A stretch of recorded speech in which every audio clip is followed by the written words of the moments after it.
दोस्तों, जिस घड़ी का आप सबको बेसब्री से इंतजार था वो घड़ी आ चुकी है। जेकेएसएसबी ने अपनी एडवर्टीजमेंट जो 2025 की है वो जारी कर दी है। यहाँ पे आप देखिए एडवर्टीजमेंट नंबर 2 ऑफ 2025।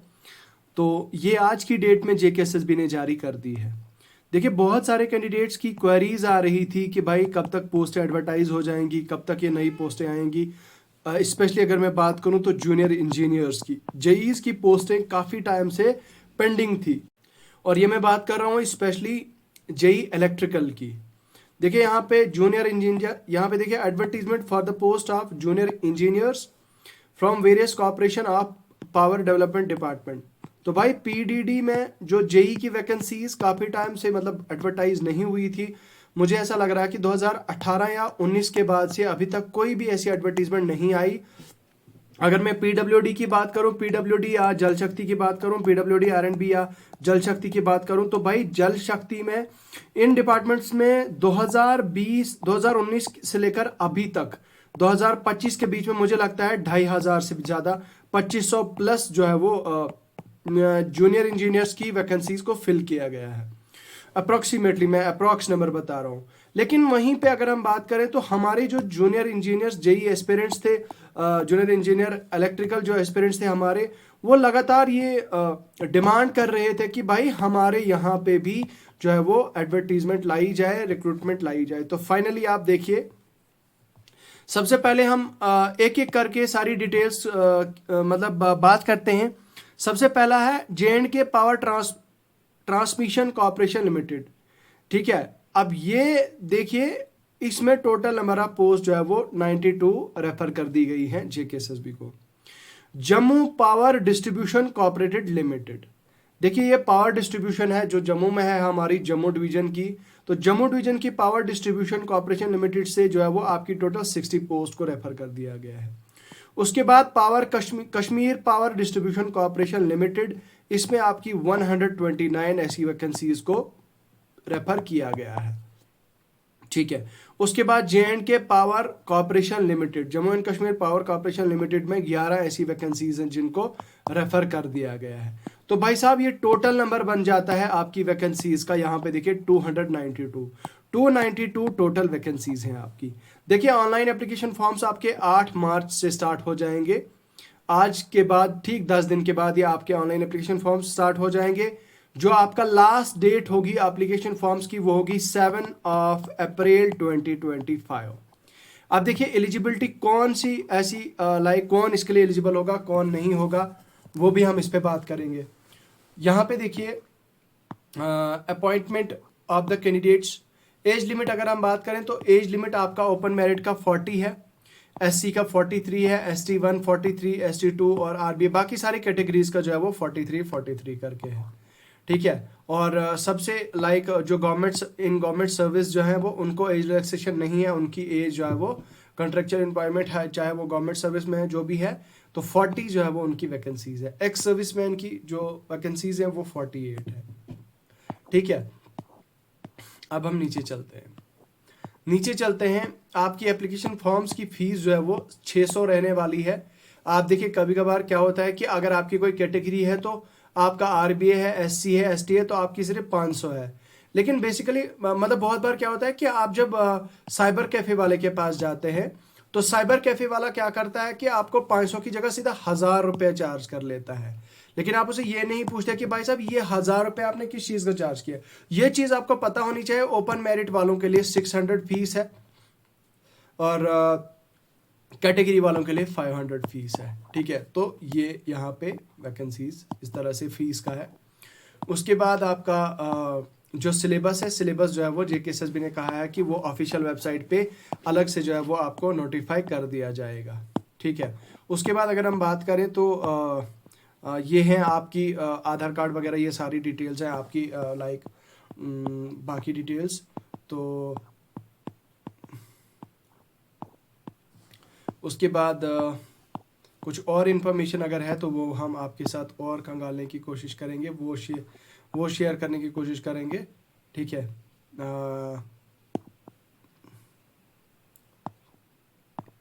अब देखिए यहाँ पे थोड़ी डिटेल्स के बारे में, कैटेगरी वाइज किस कैटेगरी में कितनी वैकेंसीज है और क्या क्वालिफिकेशंस है। देखो यार, सबसे पहले अगर मैं बात करूं तो सबसे पहले यहाँ पे आप देखिए, पावर डेवलपमेंट डिपार्टमेंट लेवल 6 की ये पोस्ट है।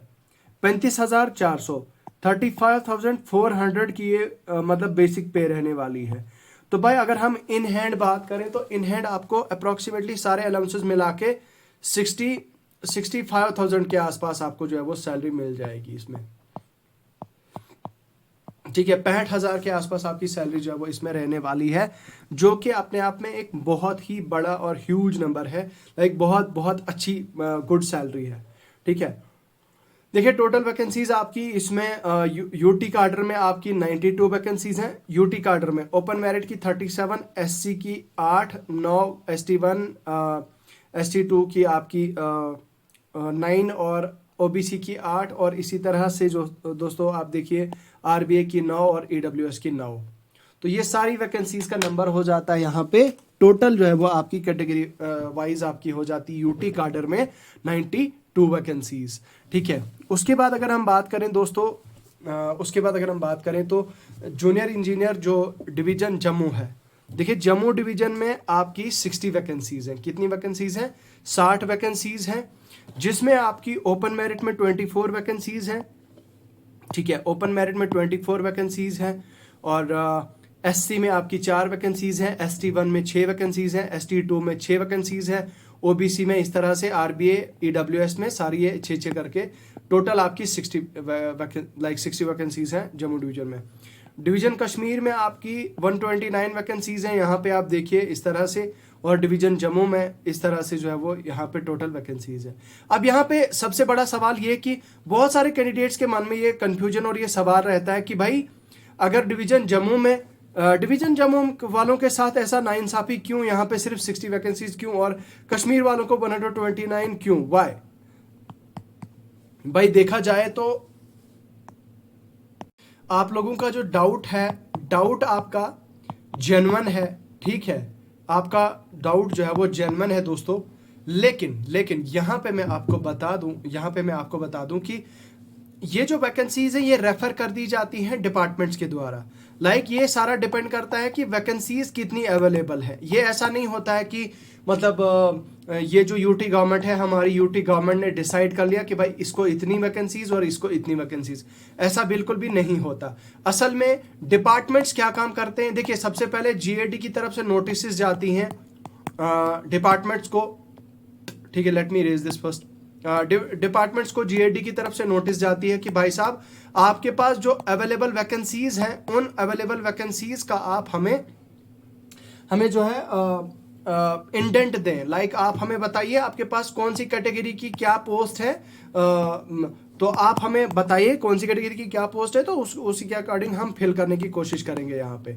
ठीक है, तो फिर उसके बाद क्या होता है कि आपकी कैटेगरी जो जितनी भी कैटेगरीज होती है, कैटेगरी वाइज जो अवेलेबल वैकेंसीज होती हैं डिपार्टमेंट्स में, ठीक है, अवेलेबल वैकेंसीज, उन अवेलेबल वैकेंसीज को जो है वो रेफर कर दिया जाता है, पहली बात। दूसरी बात ये कि यहाँ पे देखिए सबसे मोस्ट इंपॉर्टेंट चीज दोस्तों, अब अगर मैं आपको कंक्लूसिव वर्ड्स में बताऊं तो ओपन मेरिट में 117 वैकेंसीज हैं, एससी में 23 वैकेंसीज हैं, एसटी में 29 है, ST2 में 29 है। उसके अलावा जो 20 वैकेंसीज हैं आपकी यहाँ पे देखिए ओबीसी में 12 वैकेंसीज, एएलसी में है आपकी, आरबीए में 29 वैकेंसीज है, और ईडब्ल्यूएस में 29 है, और टोटल आपकी 292 वैकेंसीज आपकी सारी कैटेगरीज में है। टोटल सारी वैकेंसीज। अब देखिए यहाँ पे एलिजिबिलिटी क्राइटेरिया क्वालिफिकेशन का क्या है। क्वालिफिकेशन का दोस्तों आपके पास बैचलर डिग्री होनी चाहिए, आपके पास बीटेक होना चाहिए, बीटेक ग्रेजुएट होने चाहिए आप, बीटेक ग्रेड होने चाहिए आप, किसमें? इलेक्ट्रॉनिक्स में या फिर इलेक्ट्रिकल में। बस ये दो वैकेंसीज ये दो पोस्टें हैं जिनका आप जिनमें आप दो कैटेगरीज हैं, क्वालिफिकेशंस हैं जिनके तहत जो है वो आप अप्लाई कर सकते हैं। देखिए आप सिर्फ बैचलर्स ही नहीं, अगर आपके पास डिप्लोमा है तो डिप्लोमा वाले भी अप्लाई कर सकते हैं। देखिए मान लीजिए कोई ऐसा बच्चा है जिसने अभी रिसेंटली डिप्लोमा इलेक्ट्रिकल में कंप्लीट किया है, तो ही और she can apply for the said post. ठीक है,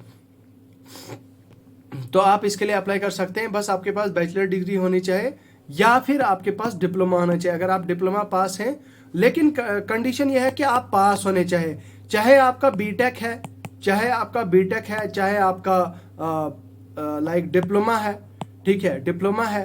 तो आपकी जो क्वालिफिकेशन है वो मैं बताता हूँ आपको, वो आप कब तक होने चाहिए, आपकी वो जो पास है, पासिंग डेट आपकी क्या होनी चाहिए वो मैं आपको बता देता हूँ। अभी यहाँ पे अगर हम बात करें तो ये है आपकी हाँ 7 अप्रैल, 7 अप्रैल से पहले पहले आप या तो ग्रेजुएट होने चाहिए।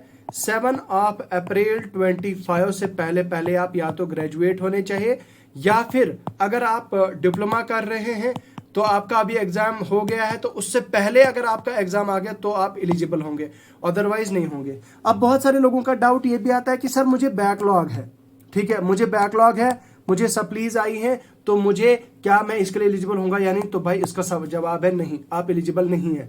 आप कंप्लीट ग्रेजुएट होने चाहिए, आप कंप्लीट ग्रेजुएट होने चाहिए 7 अप्रैल 2025 से पहले, उसके बाद ही आप एलिजिबल होंगे। तो आपको मुबारक है इन वैकेंसीज का भाई, 292 वैकेंसीज है, बहुत बड़ा नंबर है। तो आप अब लग जाइए प्रिपरेशन में, मेहनत कीजिए, हार्डवर्क कीजिए। I wish all the best to each and every one of you. बाकी हमारे Telegram channel the exam counsellor को आप ज्वाइन कर सकते हैं। टेलीग्राम चैनल का लिंक जो है वो आपको वीडियो के डिस्क्रिप्शन में मिल जाएगा। यहाँ पे देखिए टेलीग्राम पे हर एक चीज़ जो है वो आपके साथ शेयर कर दी जाती है, तो आप हमारे टेलीग्राम चैनल पे जो है वो ज्वाइन कर सकते हैं। तो चलिए इन्हीं के अल्फाज के साथ मैं रुखसत होना चाहूँगा। खुदा हाफिज़।